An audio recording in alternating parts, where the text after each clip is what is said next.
la difficulté de ce message, de ce devoir, on est sur l'esprit instruction. Et on a introduit ça la semaine passée.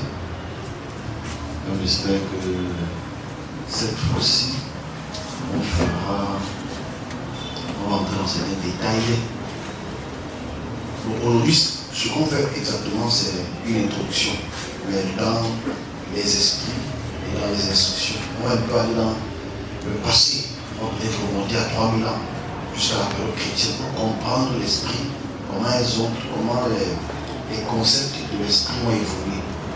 Le savoir le plus important, avant d'exploser, il faut d'abord qu'on ait une base. Il faut d'abord que vous ayez une base. Il faut d'abord que ceux qui vont écouter à travers nos différents médias aient une base. Donc on parle d'esprit ici, comme je disais, le côté esprit sur différentes formes, sur différentes onomastiques, c'est-à-dire pour le français c'est esprit, pour l'anglais c'est spirit, pour le mot grec c'est pneumas, pour les par exemple c'est roi, ne définit pas véritablement ce que c'est que dans la création. Parce que l'univers est très grand, l'univers est très vaste. L'univers, ici je parle de l'ensemble de la création, c'est hyper vaste. On ne pourrait pas réduire, on ne devrait pas réduire la création à 2 ou 3 points de concept. Alors on commence tôt, parce qu'il faut qu'on commence tôt. À titre de rappel, la connaissance n'a pas de prix.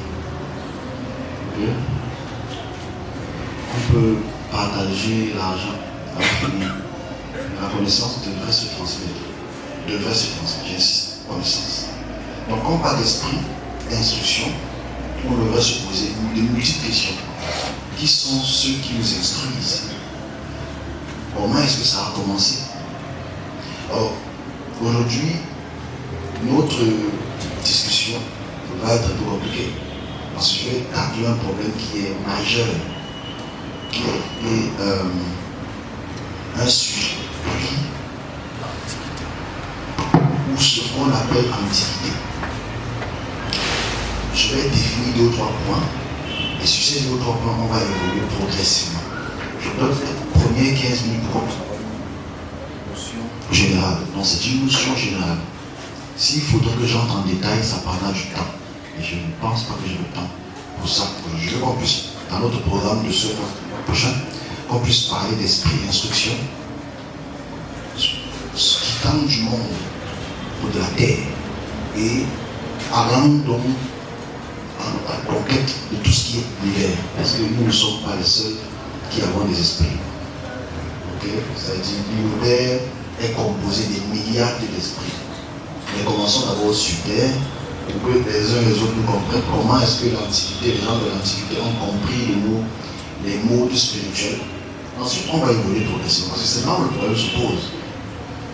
Et je vais essayer de tacler une problématique temporelle. Est-ce que ça va être compris? Peut-être pas aujourd'hui, mais j'espère que ça va être compris. Ok. On est obligé de commencer à la période mésopotamienne. Toujours. Mais le centre de notre communication ne peut être grec. Donc ça à mes auditeurs. On ne peut que commencer notre discussion à la période romaine, grecque. Mais on va étirer ça à la période mésopotamienne égyptienne. Pourquoi? Parce que avant le christianisme, il y a eu des ésotérismes spirituels ou des religions qui ont dominé le monde et qui ont eu leur façon de voir les esprits. Et cette transmission spirituelle, ou cette transmission des actions ou des instructions spirituelles se sont transmises au cours des siècles et des millénaires pour que nous aujourd'hui nous puissions avoir une certaine connaissance. Alors le mot connaissance qui veut dire gnosis. Connaissance, gnosis, logos. On va toujours revenir dessus parce que ce sont les esprits qui donnent la connaissance. Et qu'on se comprenne dans le concept gréco-romain mésopotamien. la conscience et l'intelligence et les révélations viennent des esprits. Ça c'est la base. Ok, on y va rapidement. Ok. Si je prendrais malheureusement des questions pour les gens qui ne sont pas encore là. C'est que les gens qui ont voulu poser des questions, c'est ceux qui ne sont pas là. Et on prend la conversation en cours de route. Ça veut dire mon discours le dimanche passé, c'était du vent en fait. Non, pas du vent. C'était de l'eau au désert. Donc, on parle de la cosmogonie de Rome, qui est la base. Parce que nous sommes encore dans l'Empire romain. On ne le voit pas. Les Français sont les Romains, catholiques. Et nous avons hérité ça par le colonialisme. N'oublions pas que le colonialisme nous a appris des choses. Donc, on parle d'abord de démon. Parce qu'aujourd'hui, quand le mot démon est un mot qui est utilisé fortuite pour une mauvaise raison ou pour une bonne raison. On parle de démon, tu es un démon. Quand on va les églises, le démon là, quand on va chez les catholiques, le démon là, quand on va chez les musulmans, le djinn. Okay? On évolue comme ça, on n'a d'abord pas la peine de connaître l'étymologie du mot, la cosmogonie du mot démon. Ok? Alors, les dieux antiques étaient classés, il y avait une classification de divinité. Le mot divinité, ou divin, ou déis, ou dios, veut dire être de lumière. C'est de là que vient le mot Dieu. C'est d'abord clair. Parce que les gens ne savent pas, parce qu'on a posé beaucoup de questions hier, c'est quoi Dieu, c'est qui Dieu, et les personnes sont pas là. Ils sont en train de parler de là comme je disais la semaine passée. Bon, nos auditeurs qui ont écouté ça vont dire, mais c'est quoi le lait? Je dis, non, le lait, c'est quelque chose de très très extraordinaire. Quand tu manges ça, tu vas directement en enfer. Donc bref, ici, la divinité gréco-romaine s'appelle Zeus. Ok? Zeus. Ok? C'est de Zeus que vient le mot Deus, qui veut dire être de lumière, qui a été translitéré en latin ou en grec romain latin, en Dios, qui est devenu Dieu. Parce qu'il faut que les gens connaissent l'origine du mot ouais, Dieu. Ok? Le mot Dieu vient de Zeus, d'abord, étymologiquement. Donc, on se comprend?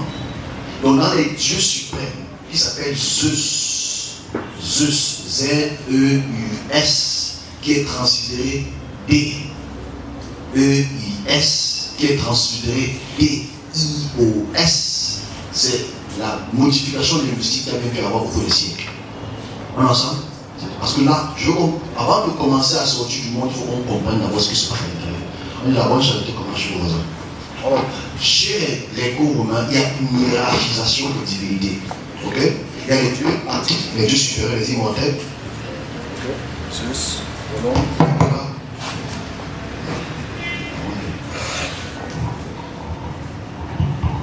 Zeus, Apollon, etc. On a la deuxième rangée, c'est les héros antiques, Achille, etc. Ce sont les héros, c'est les demi-dieux. Parce que à la période romaine, comme avant, comme la période mésopotamienne, comme la période égyptienne, les hommes étaient des dieux et les dieux étaient des hommes. C'est comme ça qu'ils voyaient le monde. La troisième catégorie dans la hiérarchie divine, après les demi-dieux, les demi-urges, c'est-à-dire les hommes-dieux, ou ceux qui passent par le processus d'apothéose, étaient les demi-hommes, demi-dieux. Donc, à la suite, maintenant vient la troisième catégorie qu'on appelle les démons. Ok, les démons, ce sont des forces qui sont les intermédiaires entre les dieux supérieurs et les dieux inférieurs et les hommes. Ok, et la quatrième catégorie de la création selon la cosmogonie gréco-romaine, c'est important pour moi l'évolution que l'on peut avoir. On va en arriver à notre discussion, il faut qu'on puisse passer par là, heureusement. On a les hommes à la fin. Ok? Et les hommes honorent ces dieux ou ces entités qu'on appelle démons. Et à cette période aussi, démons, ce n'est pas une mauvaise chose. Les démons ne sont pas de mauvaises personnes. Ici, on a pas la période romaine. Démon n'est pas mauvais. Démons, c'est ceux qui donnent la connaissance aux hommes. Ok? Historiquement, pas aujourd'hui, 2500 ans plus tard, les démons, c'est celui que tu chasses. On va comprendre leur évolution. S'il vous plaît, c'est très intéressant. Pour ceux qui voudraient savoir, mais bon, ça ne sert pas grand-chose pour aujourd'hui. Donc là, on a la hiérarchisation. Donc le mot daimon veut dire être entre le sens de la connaissance. C'est ceux qui transmettent les messages. C'est ceux qui transmettent les messages. Ici, il n'y a pas le mot angelos, le mot ange n'existe pas encore. On est ensemble? Le mot ange n'existe pas encore. Quand on va dans le sens hébraïque, le petit peuple hébraïque, ils appellent les malaks ou les malakars, ça veut dire les anges, les transmetteurs de messages. Qui a pris la peine à partir du christianisme. On va peut-être parler un peu rapidement tout à l'heure. On est ensemble, c'est important que nous puissions commencer ainsi. Deuxième point, c'est la cosmogonie des démons antiques en Rome. Parce que n'oublions pas que Rome a une divinité suprême qui est Zeus et qui est devenu avec le temps Soleil Victus, le soleil triomphant. On se comprend? Ici, il n'y a pas encore le christianisme. Et le soleil qui a vaincu, c'est important de dire le soleil qui a vaincu, parce que dans les textes du judéo-christianisme, il y a quelqu'un qui a vaincu. Ok? Le fait qu'il a vaincu qui? On verra dessus. Le soleil, le disque solaire, a déjà, à cette période romaine, avant que le christianisme devienne une religion d'État, en 325, le disque solaire appartient aux Égyptiens. Est-ce qu'on a ça? Le disque solaire en Égypte s'appelle Ra'a ou Ra ou Amon. Ok? Et n'oublions pas, c'est très important de voir le synchronisme. On voit que les Romains, puissants Romains, qui ont commencé à conquérir la terre et certainement l'Afrique du Nord, à partir de César, en 66, avant notre ère, ont pris les notions cosmogoniques de l'Égypte. On appelle ça le synchronisme spirituel. N'oublions pas, c'est très important. On est ensemble? Ok. Dans ce synchronisme spirituel, ils prennent donc la divinité égyptienne Ra'a. Si tu pars à Rome aujourd'hui, tu vas voir les obélisques égyptiens partout. Est-ce qu'on se comprend?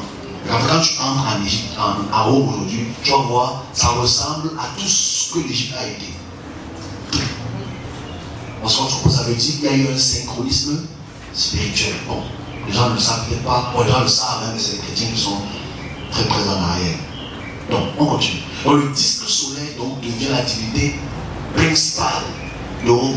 Sur le soleil triomphant. Naturellement, le soleil triomphant commence à triompher en solstice d'hiver, c'est-à-dire du 21 au 25 décembre. Donc, la fête de ce que vous appelez Noël. C'est important de voir le lien. Ce n'est pas le but. Le but n'est pas le christianisme, au sens figuré.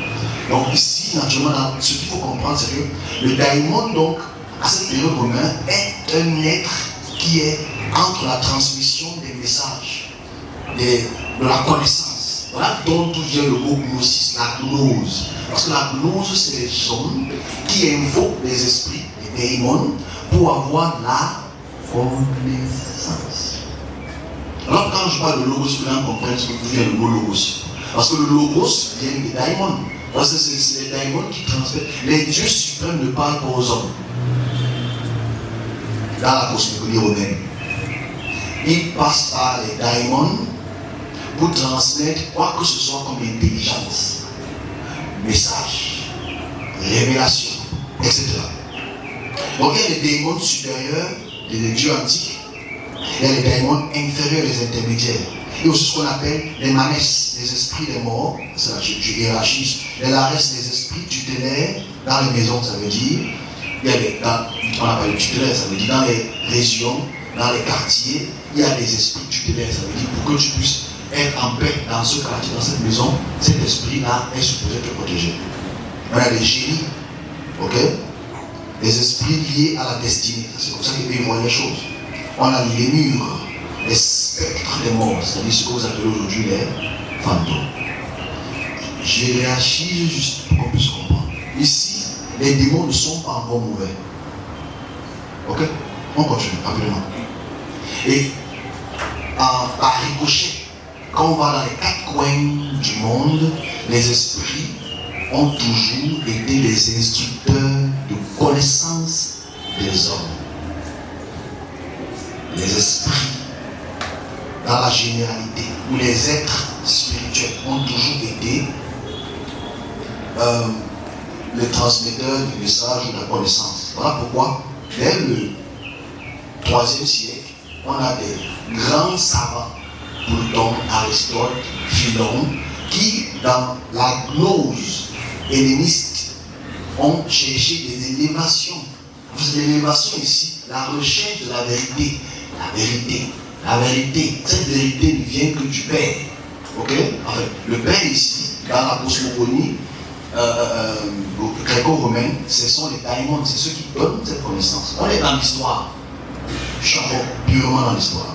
Si je prends cette tangente, c'est pour qu'on ait d'abord la connaissance sur la base. Donc, quand maintenant on est dans le christianisme c'est un synchronisme entre 4 religions. Le christianisme c'est un synchronisme de 4 religions. Parce que je ne vais pas toucher la Mésopotamie. La Mésopotamie, on a les dieux supérieurs. Enlil ou Elum, ok? On a Ea, c'est les dieux supérieurs. On a les dieux inférieurs, on appelle les Igigi. Les Igigi, c'est ce que vous appelez dans la cosmogonie romaine les daimons. C'est les dieux inférieurs, c'est les dieux messagers. Tu vois qu'en fait, c'est non juste qui varient, mais ils ont tous la même façon de voir les choses. Si on va chez les Indiens, on a aussi les différentes formes de divinité, ok? Qui sont distingués des bons entre guillemets et des mauvais, ou bien les supérieurs entre guillemets des inférieurs. Dans toutes les cultures, c'est ainsi. Ok? Donc c'est vraiment important de classer cela. On est ensemble? Très important de classer cela. Parce que si on ne classe pas cela ainsi, on va automatiquement se perdre. Et on va comprendre où je veux amener. Parce qu'aujourd'hui, nous sommes porteurs d'une connaissance, mais on ne sait pas d'où est cette connaissance. Mais on est fiers de cette connaissance, tout en pensant que cette connaissance est la connaissance. C'est la connaissance qui la donne. On va reprendre ça. Les chrétiens vont dire Jésus, les musulmans vont dire Allah, les autres vont dire Veda, les autres vont dire bon. Chacun va donner sa version. Mais qui est détenteur de la vérité? On va reprendre ça peut-être tout à l'heure ou la semaine prochaine ou l'année prochaine. Alors, dans le christianisme, donc, je dis, c'est un synchronisme entre 4 religions puissantes. Le premier synchronisme, c'est le synchronisme mésopotamien, les cultes de Elum. On retrouve ça dans les textes christianiques. Parce que le christianisme, c'est le judaïsme. Il n'y a aucune distinction au 1er siècle, je dis bien, c'est pas un débat, aucune distinction entre le judaïsme et le christianisme et le Nouveau Testament, on appelle ça ainsi. Parce qu'il n'existe pas encore le christianisme. Parce que Jésus lui-même est encore un juif. Il y a encore la Torah. Il met encore le titit. Ok? Il entre encore au temple. Il fait encore le sacrifice. Mais il pratique encore tous les cultes du judaïsme qui sont des cultes qui sont automatiquement empruntés du pluralisme spirituel des Mésopotamiens. C'est le premier synchronisme. Le deuxième synchronisme, c'est le synchronisme égyptien. Parce qu'on retrouve beaucoup des concepts égyptiens dans le christianisme, c'est-à-dire dans les livres de ce que vous appelez les révélations de Jean. On retrouve beaucoup trop de synchronisme, c'est-à-dire la vie après la mort, le jugement dernier, c'est des synchronismes purement égyptiens, il n'y a pas ça dans la Mésopotamie. Donc c'est le deuxième synchronisme. Le troisième synchronisme, c'est le manichéisme, qu'on trouve au 2e siècle. Okay? Le 2e siècle, qui est un dualisme. Et le 4e synchronisme, c'est le synchronisme romain. C'est-à-dire, c'est les cultes romains qu'on retrouve, les cultes de mort. Parce qu'on va les catholiques aujourd'hui, adore tel saint, adore tel saint. C'est un synchronisme qui est purement romain. Donc, le christianisme est un synchronisme entre 4 courants spirituels et religieux très puissants. Et c'est important parce que c'est là qu'on va bien comprendre. Parce que le christianisme devient monothéisme ou un hénothéisme, parce que ce n'est pas vraiment un monothéiste. Ça veut dire monothéiste, ça veut dire un seul Dieu, mais c'est faux, puisqu'il y a Dieu le Père, le Fils et l'Esprit. Si Dieu est unique, il ne peut pas être utilisé en 3. Ok, ça c'est absolument important de le dire. Ce n'est pas le sujet aujourd'hui. Donc dans le monothéisme pose problème. Parce qu'au 1er siècle, le judaïsme chrétien, je dis le judaïsme chrétien, je mélange cela parce qu'en fait il n'y a pas de christianisme au 1er siècle. Ok? Parce que là, ne savent peut-être pas. Quand Jésus parle, il n'y a pas encore de Bible. Ok?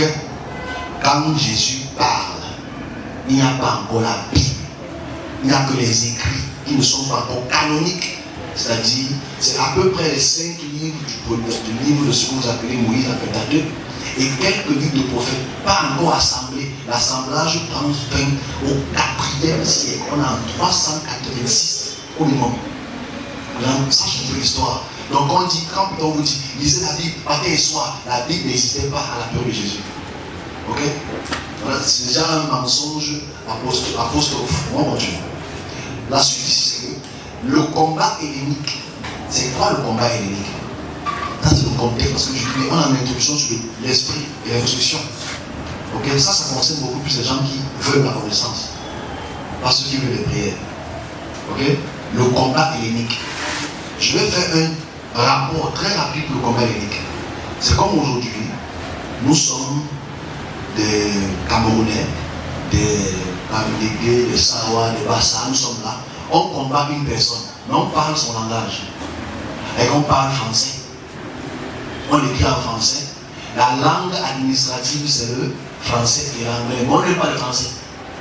Ok? On veut s'habiller en sanja. On veut s'habiller en, on appelle nos frères américains là, le NDOC. On veut s'habiller en NDOC. On veut mettre, mais on veut lutter contre l'impérialisme français. Ça on appelle l'hellénistique. La puissance hellénistique était tellement forte à la période dite chrétienne ou dite juive que la plupart des personnes qui lisaient la Torah voulaient se distinguer des notions helléniques qui, on l'a vu tout à l'heure, hiérarchisent les divinités. Donc là, pour distinguer entre le bon et le mauvais, c'est-à-dire le juif et le non-juif, parce qu'il faut savoir une chose, la plupart des juifs, 90% des juifs à la période romaine, à travers même des écritures de Philon, Alexandrie, étaient devenus des Grecs. Ils parlaient grec, ils écrivaient grec, ils pensaient grec. Donc voilà pourquoi le logos commence par Philon. C'est Philon qui a introduit au sens hellénistique et juif la notion du logos, c'est-à-dire le verbe, la parole. Je vais trop vite, tu sais. Je parlais de la question tout à l'heure. Je suis à l'introduction, s'il vous plaît, souffrez. Cette introduction est très importante pour les rampampas. Pas les rampampas, on se connaît. Rampampas, c'est qui les yeux. Rampampas, pour moi, c'est une chose très intéressante. C'est l'élixir. Donc, à la période donc hellénique, à la période donc romaine, gréco-romaine, la plupart des Juifs deviennent des Romains, écrivent le romain, parlent le grec, pensent grec, commencent à réfléchir s'ils doivent garder les notions juives qui ne marchent pas, parce que ce ne sont pas les Juifs les plus puissants à cette période, c'est qui? C'est les Grecs. On se comprend? Donc la plupart des Juifs et les autres nations commencent à s'helléniser. Maintenant, certains se rebellent, ne veulent pas s'helléniser, veulent garder donc les notions juives. Donc ils commencent à dire que les autres, ce sont les démons. Ok? Voilà pourquoi on voit dans les textes hébraïques, on veut distinguer entre Belzébub, qui est la divinité de Baal. Ok? On distingue Belzébub de ce qui est le Dieu normal dans cette période. Pourquoi on ne donne pas le nom? Le nom de Dieu dans le Nouveau Testament, je veux que quelque chose me donne le nom. Que quelqu'un, un serviteur, avec une exégétique biblique du niveau 345, me montre un verset du Nouveau Testament où on donne le nom de Dieu. C'est important, mais on dit Dieu. Parce que Dieu est hellénique. C'est-à-dire c'est le Dieu qui est Deus. Right? On reviendra dessus dans 3 ans. Mais ici, le christianisme, donc, qui veut se séparer des notions helléniques ou hellénistiques, commence donc à hiérarchiser ce monothéisme-là que Jésus, dans le sens de Jean, on a 90 ans, c'est-à-dire on a près de 70 ans après la mort de Jésus, qui veut rendre Jésus un Dieu ou une forme de Dieu ou un démiurge. Et forcément rendre tous les autres des démons. Voilà pourquoi la seule écriture biblique, parce que je vais passer par la Bible, parce que c'est la Bible qui nous forge notre mentalité aujourd'hui. On n'est pas les orientaux, on n'est pas de l'extrême-orient. Ça dit, voilà pourquoi vous allez pas voir ça dans les écritures dites de Matthieu, dites de Marc, dites de Luc. Vous allez voir que dans les écritures de Jean, on est utilisé un mot très spécifique. Fils unique. Vous allez voir que dans les autres écritures, il n'y a pas fils unique.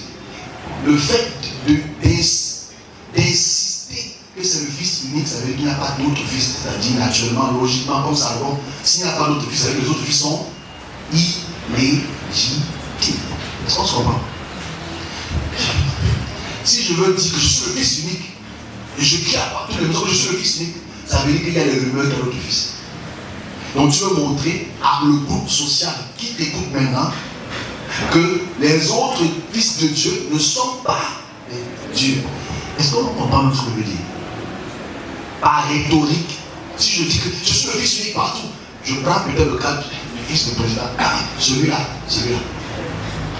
Paola, monsieur Paola, avec tout le respect que je dois, un très bon intellectuel. Partout le fils unique. Partout le fils unique. C'est moi l'aîné. Mais on sait. Est-ce que les autres se cachent? Imaginez-vous dans 200, 300 ans que c'est peut-être lui qui gagne la bataille médiatique. On va savoir que papa a été le fils, le premier fils du polygamie. Mais pourtant on sait que c'est faux. Nous aujourd'hui on sait que c'est faux. Parce qu'on sait qu'il y a le docteur Franck. Il y a. J'ai rien dit. Hein. Il y a. Voilà. Deux pasteurs sinon la broyeuse et le brûlé, vous connaissez. Mais il y a les enfants là. Ok? Donc imagine-toi que dans tout le pays, il passe le temps à dire je suis le fils, c'est moi le fils, je lève ma tête. Tu veux montrer aux autres seulement que tu es le fils. Donc, si on. Parce que je ne suis pas bon ensemble. On va aller très loin, on va aller sur le 13e siècle pour comprendre la gamatria, les textes de la Bois, etc. pour comprendre d'où vient notre logique de démon, d'esprit, d'élévation, d'instruction. Avant qu'on ne puisse voyager ailleurs. Donc, si on continue. Il faut qu'on puisse se plonger dans le contexte. Pourquoi est-ce que dans la plupart des versets de livre de Jean, on veut te faire comprendre qu'il a envoyé son fils unique. On veut te faire comprendre que c'est le fils unique, c'est le seul chemin. Pourquoi est-ce qu'il y a l'insistance? Parce qu'en fait, naturellement, logiquement, il y a d'autres chemins. Il y a d'autres divinités, il y a d'autres fils. Parce que nous sommes la période hellénistique pour laquelle les dieux ont le droit d'avoir des enfants partout. Mon frère, bref. Donc ici, on comprend donc la bataille hellénique pour laquelle on va absolument unifier un Dieu qui est automatiquement différent des autres divinités. Voilà comment donc on distingue donc dans les textes bibliques on parle de daimon. Parce que le démon maintenant devient le véritable problème ici. C'est les divinités inférieures qui attaquent les hommes. C'est les divinités inférieures qui assujettissent les hommes. La même notion qui est mésopotamienne, c'est-à-dire les Élivis, les dieux inférieurs, ceux qui donnent les maladies, ceux qui apportent la peste, etc., ceux qui apportent les captivités, etc. Donc ici, voilà un peu l'être spirituel, ou les êtres spirituels dans le concept idéologique judéo-chrétien. Donc le mot démon n'est pas vraiment un problème, mais ça commence à être un problème au XIIe siècle. Par Thomas d'Aquin qui apporte des traités de ce qu'on appelle la démonologie aujourd'hui. Parce qu'aujourd'hui, quand on fait la démonologie, les différents hiérarchies de démons, ça a commencé au deuxième siècle avec Thomas d'Aquin. Et Thomas d'Aquin, lui, apporte ce traité sur le mal des saints en 1272 et la naissance de la démonologie. Il apporte cette notion-là parce qu'il faudrait comprendre qu'il y a eu des chasseurs sorcières, des inquisitions, et beaucoup de personnes consultaient ces esprits pour avoir de la connaissance. Bon, peut-être les gens ne le savent peut-être pas. Le livre de Salomon, qui rend beaucoup fous les Africains. Parce que la plupart des gens qui mangent des paquets en là, c'est souvent qu'ils ont lu le livre de Moïse, qui n'existe pas, le livre de Salomon, qui date du 3e siècle, si Salomon n'a pas existé. Okay? Et le livre de Salomon est un livre qui est du 2e siècle, jusqu'au 5e, ça a été progressivement écrit. Ça parle de la démonologie. Ça parle des différentes formes d'esprit pour lesquelles tu peux les contacter pour avoir de la connaissance. Ok? Les traités du livre de Salomon, c'est très important. Et il y a eu donc beaucoup de dérives en Europe pour lesquels les hommes usaient donc de ces esprits ou de ces instructions spirituelles, de ces démons, de ces différentes formes d'esprit pour avoir des notions de connaissance. Parce qu'à la fin, le plus important de l'âge du 2e siècle jusqu'au 10e siècle, c'était les hommes voulaient la connaissance sur la vérité. Et naturellement, ils savaient que ceux qui pourraient donner la vérité ou la connaissance, c'était des esprits. Donc c'est daimon. Est-ce qu'on se comprend? D'où le traité de Thomas d'Aquin qui maintenant veut être distingué de là. Mais on entre dans le problème ici. Mes amis, on entre dans le problème ici. Parce que le problème ici est très grave. Parce que c'est de là que naissent toutes les formes ésotériques. Ce synchronisme entre ces quatre religions. La Mésopotamie, l'Égypte, les cultes romains et le judaïsme synchronisent les notions pour la distinction des formes spirituelles, des différentes puissances spirituelles, comment elles les acquérir. Parce que la plupart des hommes voulaient la connaissance et le pouvoir. Et ces personnes qui étaient en contact avec ces esprits ont écrit des livres, des traités, pour que les hommes puissent se rapprocher de ces esprits. Et pour le faire, ça commence par un synchronisme judéo-chrétien, manichéiste, qui a été transmis au cours des siècles et qui a créé les plus grands ouvrages que jusqu'à aujourd'hui les gens lisent, parce que c'est là qu'ils ont l'intelligence de savoir comment les esprits fonctionnent. Les multitudes d'esprits, on parle de l'Occident ici, je ne suis pas en Inde, je ne suis pas en Inde, je ne suis pas en Chine. Je suis dans l'Occident, surtout l'influence d'aujourd'hui, de ce qu'on appelle esprit instruction. Excusez-moi si je vais vite, parce que je veux absolument que en quelques minutes je puisse passer l'histoire rapidement. Donc ici au XIIe siècle, et au XIIe siècle, il y a trois courants. Le courant soufiste, islamique, le courant judaïque et le courant chrétien. Dans la gnose, la gnosis, c'est-à-dire la connaissance. Ce qui a donc créé des livres extraordinaires qu'on appelle la Kabbale ou la Zohar.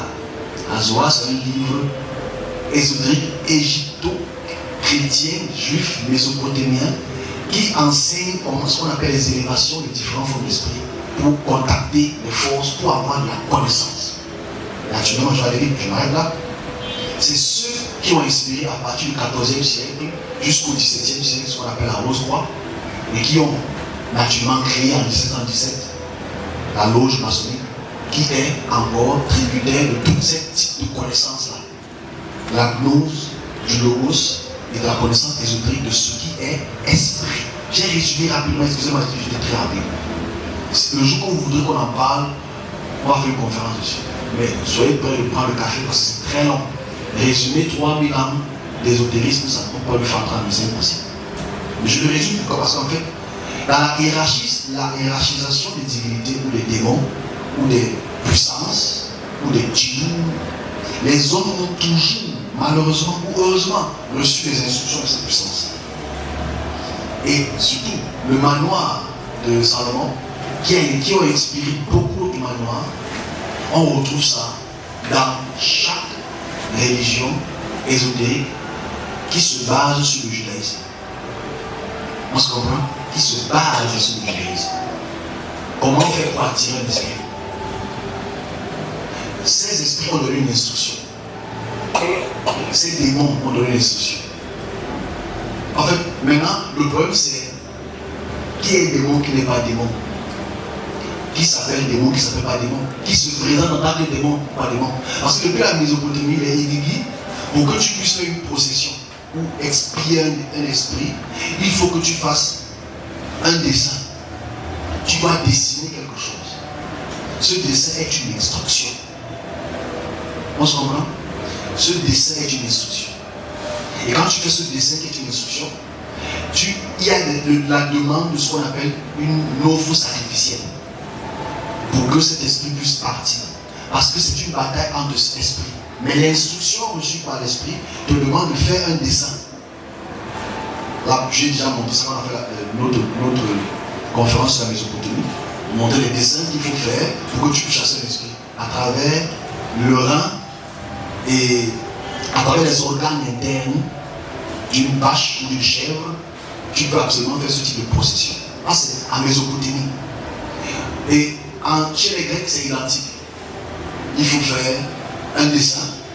Ce dessin, à travers les bougies et les encens, attire l'esprit pour faire une procession.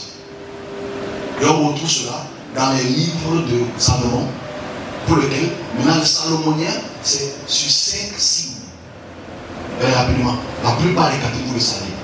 Les kabbalistiques le savent, les rosicruciens le savent, les maçons le savent. Mais c'est la connaissance suprême donnée par l'instruction. C'est-à-dire, tu fais un cercle, et dans le cercle, tu vas relier 5 points.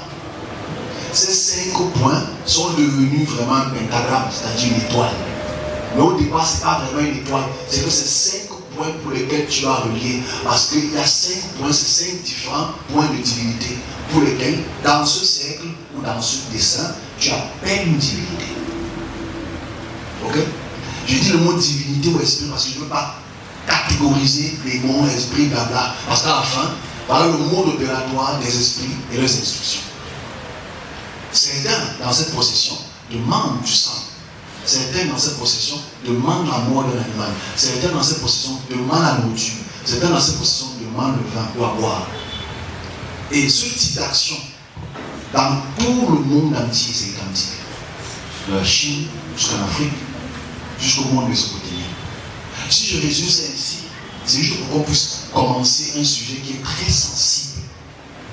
Parce qu'aujourd'hui, les esprits existent, à part pour les cartésiens. Ils sont de différentes formes, ils sont en milliards. Le problème, c'est qui nous donne l'instruction. Quelle instruction reçoit-on?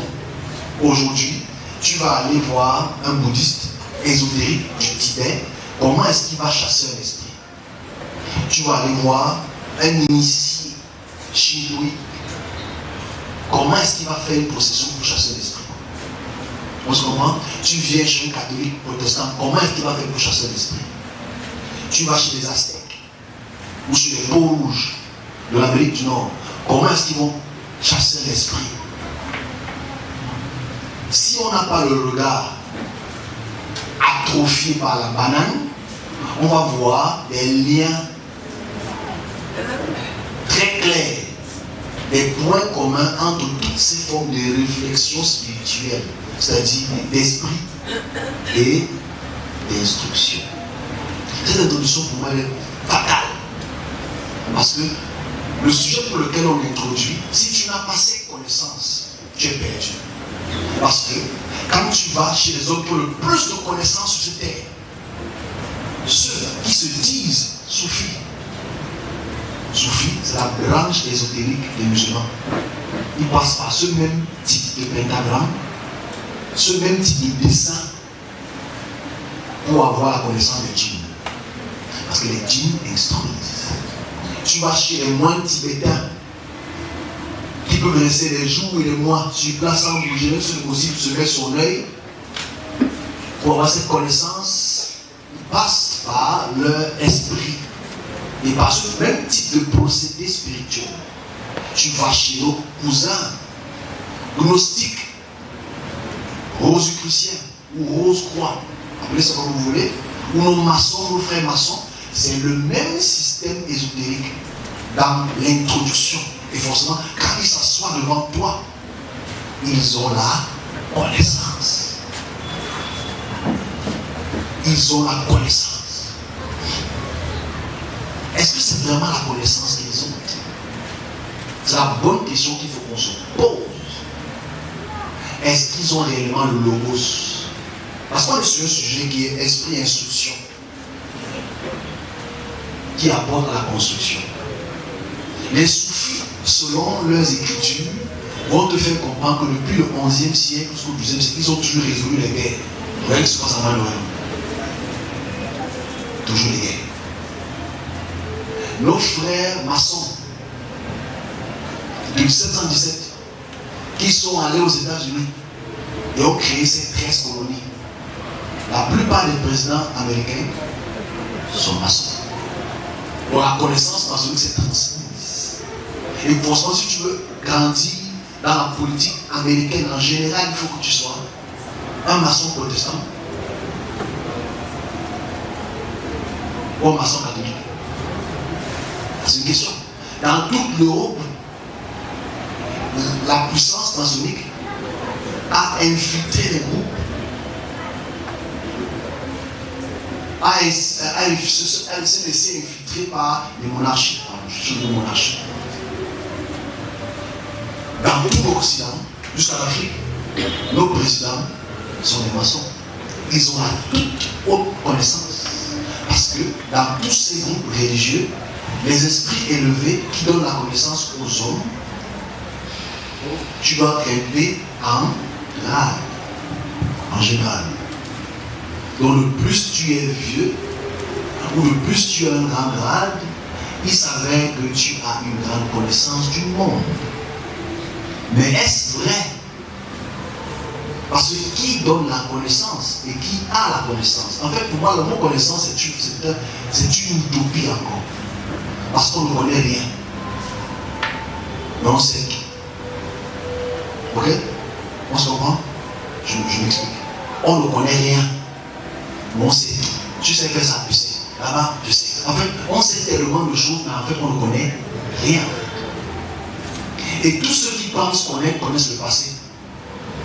Et le passé n'est pas une information, le passé est une histoire. Je dis bien, le passé n'est qu'une information du passé, qui n'est que l'histoire. Et les choses du passé sont déjà passées, parce qu'avant que les choses du passé ne se révèlent, les gens qui ont la connaissance aujourd'hui, ça ils connaissent beaucoup de choses. 100 ans plus tard, les enfants qui vont nous regarder aujourd'hui, et on va dire, ouais, l'avion là, ça allait vite, ils m'ont dit ça. L'avion s'y va vite. Vous êtes venu en quelle année? À notre époque, imaginez où il y a 100 ans. Quand on dit, la voiture s'y va vite, la voiture s'y va vite. La voiture qui allait très vite, ça allait à 40 km à l'heure. Aujourd'hui, les voitures vont à. Ok? Mais aujourd'hui, tu vas voir, avant on allait vite, tu allais vite. Comment? Tu vois que la connaissance, je dis le mot connaissance, dans sa généralité, aujourd'hui n'est pas une connaissance, elle n'est qu'une continuité de quelque chose qui a commencé, mais qui n'a pas été totalement révélé. Ok? Voilà pourquoi les groupes ésotériques cherchent la révélation. C'est de là que vient le mot apocalypto, ou apocalypse qui veut dire seulement révélation. Ne veut pas dire fin du monde. Apocalypse, dans le mot grec, veut dire révélation. Okay? Ces révélations qui sont naturellement eschatologiques, c'est pour l'argent. C'est l'argent là. Très important. Ok? Qui sont de nature eschatologique, sont uniquement là pour nous faire comprendre la révélation. Parce que les gens veulent la révélation. Les gens ont soif de révélation. Et ceux qui pensent avoir une forme de révélation ont toujours été des personnes qui ont été vénérées, approchées. Comme Descartes. Parce que la notion de Descartes est importante pour les maçons d'aujourd'hui. Parce qu'il a chamboulé les notions philosophiques de Dieu. Ok? Et ça a créé beaucoup de chamboulements en Europe, surtout en Angleterre, qui a forgé notre forme de maçon. Donc ici, on réalise que nous sommes dans un sac tout sale, pour lequel nos notions de connaissance de ce qui est esprit ne se basent que sur un tout petit territoire. Un tout petit territoire qui domine le monde à la connaissance. Et forcément, dès que tu sors de ce type de notion de connaissance, tu ne connais rien. Parce que si tu poses la question à quelqu'un, c'est quoi Dieu, c'est qui Dieu? Dès que tu dis que Dieu, c'est pas Jésus, ah bon? Il est perdu. Il est bloqué. Oh my God. Jésus n'est pas Dieu. Moïse a le souffle. Parce que en dehors de cette parce qu'en fait, je dis micro-connaissance, parce qu'en fait, cette connaissance est tellement infinitésimalement petite par rapport à l'immensité de la création qu'on va toucher à ce prochain. Le chose vient de commencer par le côté macroscopique, microscopique, ok, pour qu'on puisse aller dans le macro, microscopique. Parce que la connaissance judéo, ou les 4 connaissances qui sont convergées pendant 3000 ans, qui nous donnent cet élixir, ce parfum odorisant de mauvais goût. C'est de mauvais goût, ce parfum. Ce parfum, aujourd'hui, fait en sorte que pour que tu puisses atteindre tel niveau, il faut que tu fasses ça et ça et ça. C'est un niveau, comme je disais la semaine passée, c'est un niveau pour lequel ces esprits sont des instructions du chaos. Parce qu'on va dans la version chrétienne, dans le sens où le christianisme nous enseigne qu'il y a les anges et les démons. L'angélologie.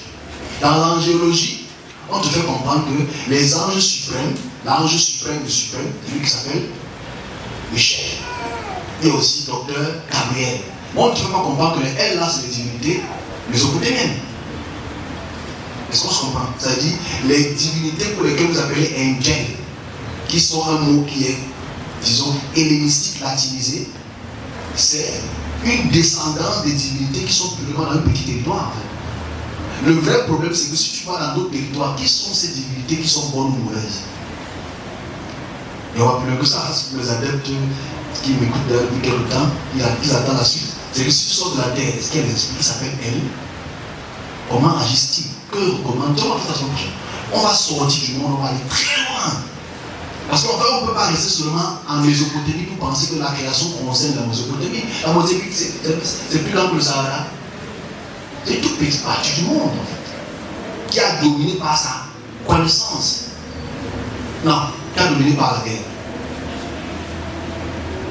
C'est pas ça qu'on se comprend. Parce que c'est la guerre qui a fait en sorte qu'en nous dominant,